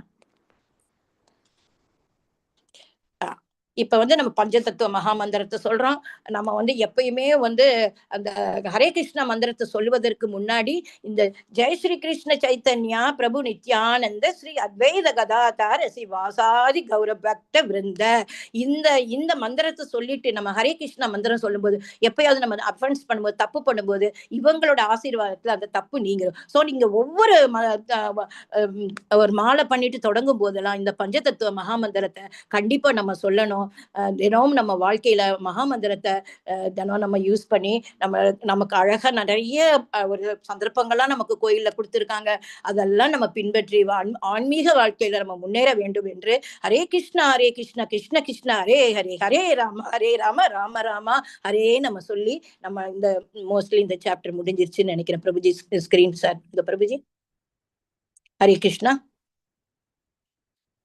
நம்ம எல்லாரும் ஒரு வாட்டி முடிஞ்சா சொல்லுவோம், நீங்களும் சொல்லி பாருங்க, சொல்லுங்க சேர்ந்து 3 வாட்டி சொல்லுவோம். ஹரே கிருஷ்ணா கிருஷ்ண கிருஷ்ண ஹரே ஹரே, ஹரே ராம ராம ராம ஹரே ஹரே, ஹரே கிருஷ்ணா கிருஷ்ண கிருஷ்ண ஹரே ஹரே, ஹரே ராம ராம ஹரே ஹரே. ஹரே கிருஷ்ணா கிருஷ்ண ஹரே ஹரே, ஹரே ராம ராம ஹரே. சோ இது வரைக்கும் சொல்லியிருக்கேன். நீங்களும் வந்து வீட்டுல போய் நான் சொல்லதை விட உங்ககிட்ட பகவத்கீதை புஸ்தகம் இருந்துச்சுன்னா அதை வாங்கி நான் என்ன சொன்னேங்கிற நீங்க படிச்சு பார்க்கும்போது உங்களுக்கு ஒரு நல்ல ஒரு நான் கேட்டிருக்கீங்க. நீங்களா படிக்கும்போது இன்னும் உங்களுக்கு புரிதல், அமைதியான நிலையில இருந்து நீங்க இதை படிக்கும்போது உங்களுக்கு இன்னும் புரிதல் வரும். நீங்க எல்லாம் முன்னேறணும். சோ சொல்லிட்டேன். இன்னொரு ரீகேப் நான் பண்றேன். வந்து நம்ம எப்படி இந்த உயிர்வாளிகள் வந்து நம்ம தோன்றுகிறார்கள் அப்படி படைப்பின் ரகசியம் என்ன, பகவான் கிருஷ்ணர் வந்து ஜட இயற்கை அந்த தாயினுடைய இதுல வந்து விதையாக வந்து அதுல இருந்துதான் நம்ம உண்டானவர்கள். அவர்தான் இந்த தோற்றத்துக்கு விதை என்பவர், தந்தையாக இருந்து விதை விதைக்கின்றவர் அவர்தான். இந்த ஜட உலகத்துல வரும்போதே, நம்ம பிறந்து வரும்போதே இந்த உயிர்வாழி என்ன ஆகுது, கட்டுண்ட மாயையால கட்டுப்படுத்தப்படுது. அதுதான் இந்த நம்ம வந்து வந்து 3 குணங்கள், அது சத்துவ குணம், ரஜோ குணம், தமோ குணம். அது ஒவ்வொன்றும் எப்படி இருக்கிறது. அந்த சத்துவ குணத்துல உள்ளவங்க நல்ல ஞானமாகவும் இன்பத்தில் அடையினாலும் அதுலயும் ஆண்கிற கர்வம் இருக்கிறதுனால அவங்களும் வந்து பந்தப்படுகிறாங்க. ரஜோ குணத்துக்காரங்க என்ன, பின்னாடியே வாழ்க்கை போராட்டத்துல இருக்கிறாங்க. சம்பாத்தியம் பண்ணணும், எவ்வளவு கிடைச்சாலும் திருப்தி ஆகல, வேணும் வேணும் வேணும் வேணும்னு. சோ கிடைச்சப்ப அவங்க சந்தோஷம் அடைய, கிடைக்காதப்ப அவங்க வந்து துக்கம் அடையலாம். சோ அங்க அவங்க வந்து துக்கத்திலையும் வழியிலும் வந்து பந்தப்படுகிறார்கள். அடுத்து வந்து 3வது வந்து தமோ குணத்துக்காரங்க எப்படி இருப்பாங்க, தமோ குணத்துக்காரங்க வந்து எப்ப பார்த்தாலும் ஒரு அறியாமையில இருப்பாங்க. ஒண்ணுமே அவங்களுக்கு அது நீங்க சொன்னா கூட, அது எடுத்து சொன்னா கூட அவங்களுக்கு தெரியாது. அவங்களுக்கு என்ன தோணுதோ அதத்த தாண்டோடித்தனமா இருப்பாங்க. சோ அவங்க வந்து எப்படி, அதனால அவங்களும் வந்து பந்தப்படுகிறார்கள். 3 நிலைகளிலும் எப்படி இருப்பாங்க அப்படின்னு நம்ம வந்து பார்த்தாச்சு. அடுத்து அவங்களுடைய செயல்கள் எப்படி இருக்கும், அத பத்தி படிச்சிருக்கோம். அவங்களோட அறிவு, இப்ப அறிவு எப்படி இருக்கும், நல்ல ஒரு பிரகாசமா இருக்கும். இவங்க சத்துவ குணத்துல இருக்கிறவங்க பிரகாசமா இருப்பாங்க. தமோ குணத்துல இருந்து குழம்பி போயிருப்பாங்க. இவங்களுக்கு அந்த சிந்தனையே கிடையாது. அடுத்து இவங்களுடைய செயல்கள் வந்து கடமையை நோக்கிதான் செய்வாங்க. பலன்களை எதிர்பார்க்க மாட்டாங்க. சத்துவ குணத்துல உள்ளவங்க. தமோ குணத்துல உள்ளவங்க எப்படி இருப்பாங்க, அவங்க வந்து திருப்தியை அடையாம இருப்பாங்க. வேணுங்கிற அந்த ஒரு இதுல மனோபாவத்துல இருப்பாங்க. இவங்க எதை பத்திங்க, இவங்க வந்து தேவையில்லாத என்ன தர்மத்தை அதர்மமா வேலை பார்ப்பாங்க. அதர்மத்தை இந்த மாதிரி ஆப்போசிட்ல தான் இவங்க வந்து பண்ணுவாங்க, தமோ குணத்துக்காரங்க.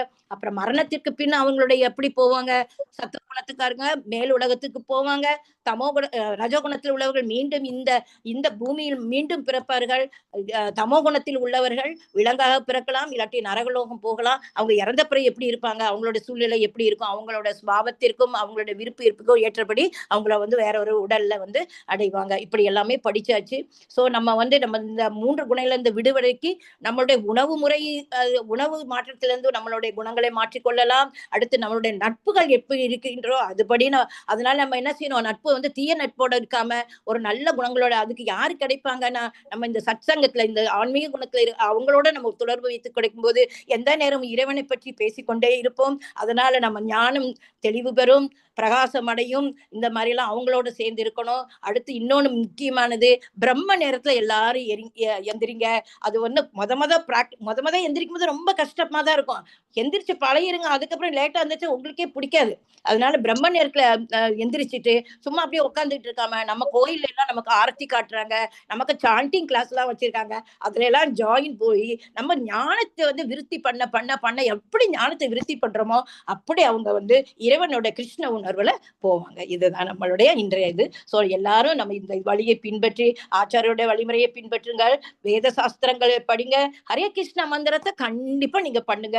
ஒரு நாள் ஒன்னாவது பண்ணுனா கூட போதும், ஆட்டோமேட்டிக்கா அந்த சுவை கிடைச்சுன்னா நீங்களே ஆட்டுக்கு மேல 2, 3, 4 அப்படி இவ்வளவோ பண்ணிருவீங்க நீங்க. அது நல்லா தெரியும். நாங்களும் அந்த நிலைமையில இருந்தவங்க தான்.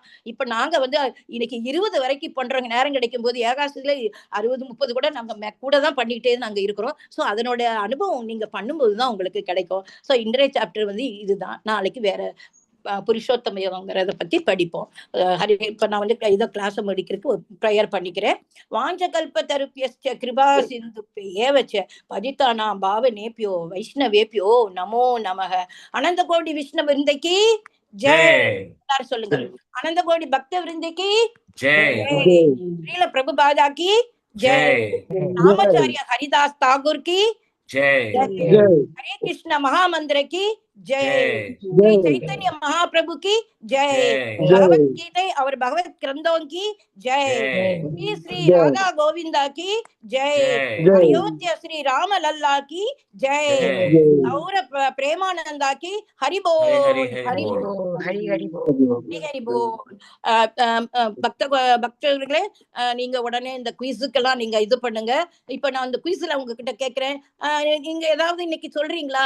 நீங்க என்ன என்கிட்ட இருந்து நான் படிச்சதுல இருந்து புரிஞ்சுக்கிட்டீங்கன்னு சொல்லுங்களேன். கொஞ்சம் யாராவது பக்தர் யாராவது இருந்தா ஏதாவது சொல்றீங்களா, நான் என்ன சொல்லி கொடுத்தேன்னு? இல்ல குயிஸுக்கு போயிடலாமா? நேரம் குயிஸ்ல கேட்கட்டு அப்ப நீங்க ஆன்சர் பண்றீங்களா? இருங்க குயிஸ் எடுத்துக்கிறேன்.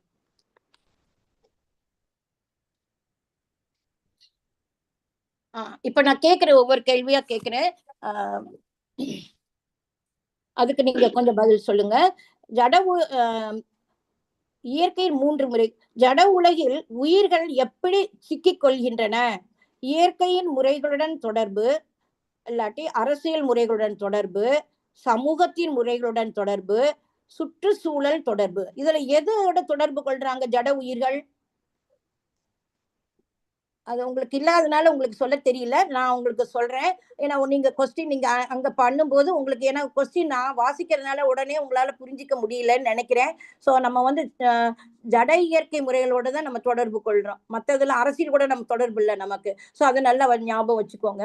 அடுத்து வந்து ஆழ்நிலை அறிவு எப்போது ஏற்படுகிறது? ஜட இயற்கையின் 3 முறைகளால் களங்கமடைந்த அறிவு, ஜட இயற்கையின் 3 முறைகளால் களங்கமடையாத அறிவு, மேலே எதுவும் இல்லை. அடுத்து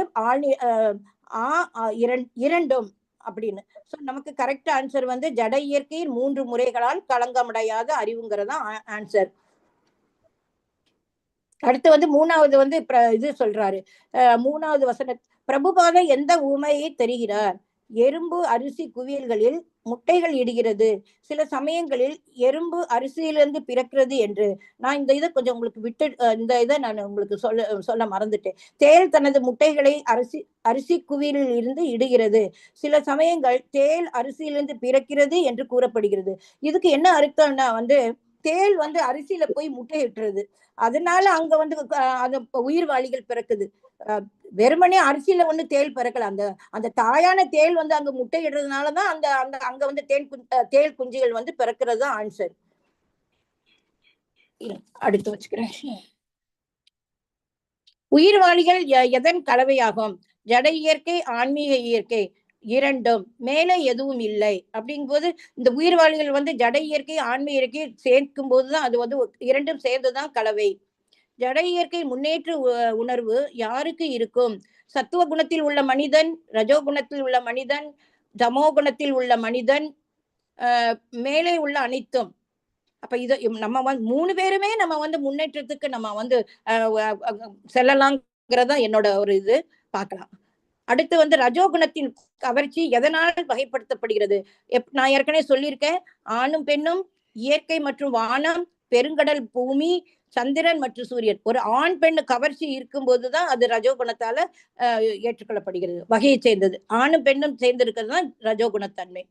உடலில் எத்தனை வாயில்கள் உள்ளன? 9. எத்தனை வாயில்கள் உள்ளது? 9. அதை சொல்லி கொடுத்திருக்கேன் உங்களுக்கு. அறியாமையின் முறையால் ஒருவன் இறப்பதால் என்ன நடக்கும்? மரணத்திற்கு பின் அவன் ஒரு ஆன்மீக வாழ்க்கைக்கு உயர்த்தப்பட்டார்.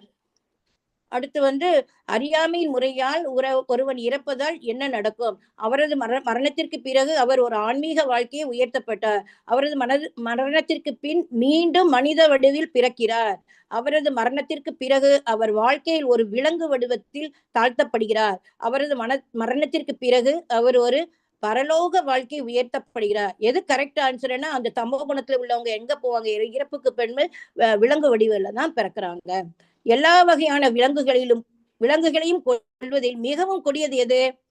எதை கொல்லக்கூடாது? எதுவுமே கொல்லக்கூடாது, ஆனா ரொம்ப முக்கியமா கொல்லக்கூடாது எதுங்கிறதா நமக்கு இங்க உள்ள அர்த்தம்.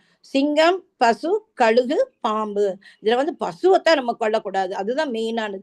சிங்கம் வந்து ஒரு காட்டு விலங்கு, பாம்பு எல்லாம் அதெல்லாம் கொடுமையானது. சோ நம்மளை தற்காத்து கொள்வதற்காக நம்ம வந்து கொல்லலாம், அதை பத்தி ஏன்னா நம்மளை காப்பாத்திக்கலாம். பட் இது ஒரு இதுக்குதான் சொல்றேன், எதையுமே கொல்லக்கூடாது. பட் அது நம்மளை வந்து இது பண்ணும்போது நம்ம தற்காப்புக்கு பண்ணிக்கலாம்னு என்னோட இது. அது எப்படி எடுத்துக்கிறது தெரியல. பட் பசுவை கொல்லவே கூடாது.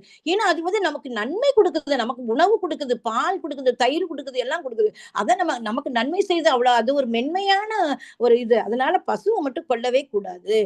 நவீன உலகத்தில் கிருஷ்ண உணர்வு ஏன் பரிந்துரைக்கப்படுகிறது? சமுதாயத்தில் நல்வழியை வளர்க்க, சமுதாயத்தில் நவீன முறையை வளர்க்க, சக்தியால் சமுதாயம் வளரும், சமூக பொருளாதார ரீதியாக முன்னேறும். நம்ம எதுக்காக கிருஷ்ண உணர்வு இந்த சமுதாயத்தை பரிந்துரைக்கிறோம்? நல்ல வழியை பின்பற்றணும், நல்ல ஆன்மீக வழியில போகணுங்கிறதுக்காக தான் நம்ம இந்த கிளாஸ் எல்லாம் எடுத்துட்டு சமுதாயத்துல நம்ம எல்லாரும் நல்ல முன்னேறி இறைவனுடைய திருலோகத்துக்கு செல்லணுங்கிற அந்த நோக்கத்தோட தான் இந்த கிளாஸ் நடக்கிறது. ஹரே கிருஷ்ணா, ஹரே கிருஷ்ணா. நாளைக்கு நம்ம மீண்டும் சந்திப்போம்.